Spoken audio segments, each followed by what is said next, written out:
Good morning students, class 5th chapter 3 SST. हम आपका SST का 3rd चैप्टर करवा रहे हैं। यहाँ पर हम पढ़ रहे हैं वो फैक्टर्स इन्फ्लुएंसिंग क्लाइमेट। वो कौन से फैक्टर्स होते हैं जो क्लाइमेट को इन्फ्लुएंस करते हैं।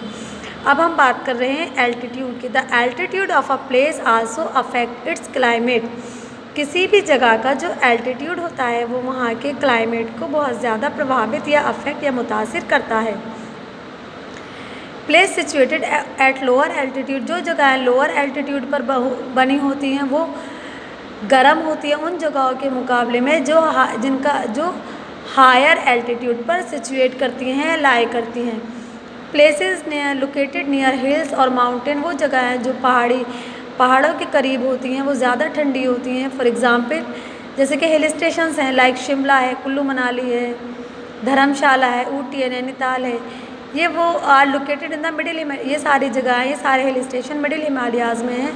और क्योंकि ये हायर एल्टीट्यूड पर लाई कर रही हैं ये सारी जगह, इसलिए यहाँ का जो क्लाइमेटिकल कंडीशन है वो बहुत ठंडी होती है। They experience a cool climate in summer, यहाँ पे गर्मियों में भी ठंडा मौसम रहता है। ऑन द अदर हैंड जबकि दूसरी जगह है जो जैसे कि जो प्लेन्स के करीब है, मैदानों के करीब हैं, वो गर्म रहती हैं गर्मियों में, और सर्दियों के मौसम में वो ठंडी रहती है। मिसाल के तौर पर Shimla is located at higher altitude, जैसे कि शिमला है वो हायर एल्टीट्यूड पर लोकेट करता है। दिल्ली है वो लोअर एल्टीट्यूड पर लोकेट करता है। शिमला में हम सब जानते हैं हायर एल्टीट्यूड की वजह से वहाँ मौसम ठंडा और दिल्ली का गर्म रहता है। एज आ रिज़ल्ट शिमला, इसीलिए हम ये कह सकते हैं हायर एल्टीट्यूड की वजह से हम ये कह सकते हैं कि शिमला का टेम्परेचर, वहाँ की क्लाइमेटिकल कंडीशन ठंडी है दिल्ली के कंपैरिजन में। गर्मियों के मौसम में भी the peak of the mount Everest की जो पीक है वो लोकेट करती है हिमालयाज़ में, जो पूरी तरह से घिरा हुआ है, पूरे साल घिरा रहता है किससे, बर्फ़ से। इवन कि गर्मियों में भी माउंट एवरेस्ट पे बर्फ़ पाई जाती है, वो बर्फ़ से घिरा रहता है, जिसकी वजह से वहाँ पर मौसम ठंडा रहता है क्योंकि वो हायर एल्टीट्यूड पर लोकेट करता है। इस तरह से temperature of decrease with in increase in the altitude. इस तरह हम ये कह सकते हैं कि जो टेम्परेचर होता है किसी जगह के टेम्परेचर का बढ़ना और घटना, ये भी वहाँ के एल्टीट्यूड पर ही डिपेंड करता है। यानी कि एल्टीट्यूड ये डिसाइड करता है कि उस जगह का टेम्परेचर बढ़ेगा या उस जगह का टेम्परेचर घटेगा। इस तरह से जो दूसरा फैक्टर है जो अफेक्ट करता है समंदर, डिस्टेंस फ्रॉम द सी, किसको, क्लाइमेटिकल कंडीशंस को अफेक्ट करता है, वो है डिस्टेंस फ्रॉम द सी।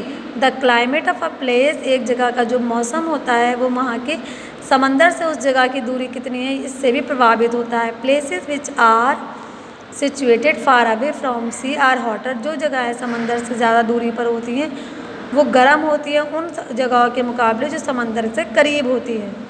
तो गर्मियों में वो जगहें जो समंदर से दूर हैं वो गर्म रहती हैं और सर्दियों में वो जगहें ठंडी रहती हैं।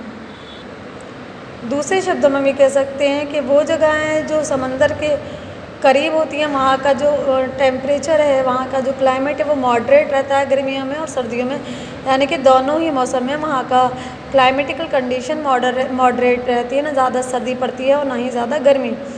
This is because of land and sea, और ये होता है लैंड और सी ब्रीज की वजह से, विच अकर इन कोस्टल रीजन, जो कोस्टल रीजन में अकर करती है। यानी कि जो लैंड और सी ब्रीज होती हैं वो कोस्टल रीजन में चलती हैं। ड्यूरिंग द डे, दिन के दौरान, लैंड हीटअप, जो ज़मीन होती है वो बहुत तेज़ी से गर्म होती है। This because the air above it, और हवा जो होती है वो ऊपर होती है और हीट वहाँ तक पहुँचती है, हवा नहीं पहुँच पाती, जिसकी वजह से वो गर्म हो जाती है ज़मीन। द वार्म, और हवा गर्म रहती है जब उससे टकराती है। तो warm air then rises and make way for the cool air from the sea, तो जो गर्म हवा होती है जब वो उड़ती है and make way for a cool air, ठंडी हवा के लिए जब वो तैयार होती है from the sea to blow towards the land, और फिर जब वो हवाएं जो समंदर से चलती हैं ज़मीन की तरफ वो ठंडी होती हैं, इसको हम कहते हैं sea breeze.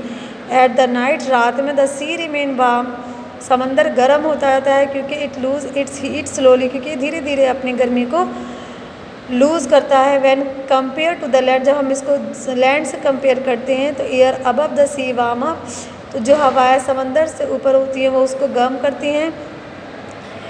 And make way for the cool bridge from the land, और जो लैंड होता है वो उसकी तरफ जो हवाएं चलती हैं वो उसको ठंडा करती हैं।